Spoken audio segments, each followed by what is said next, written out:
we're in this point that, you know, there's still an open field of, you know, the larger players will get to set the terms and how this comes forward, and you'll become accustomed to those terms because you're accustomed with the products that those larger players bring on.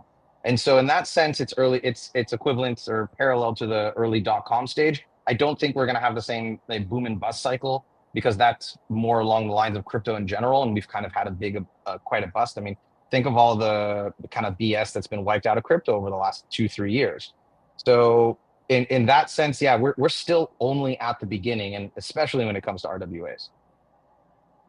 You talk about everything that's been wiped out, the natural evolution of eating the smaller fish in the pond as things grow. I think that happens here too. You see products consume other products or move to another chain and pick up what was happening over there and do very well over there. So I look forward to that the same way that happened with websites. And you mentioned that the early arrivers get to form the nomenclature, right? They get to decide what terms matter. And that actually creates the narrative. That's a really good point, that when you're in here earlier, you know, I didn't know they used to be called security tokens. You're telling me that before RWA was a popular term, that was what they were called, Alex?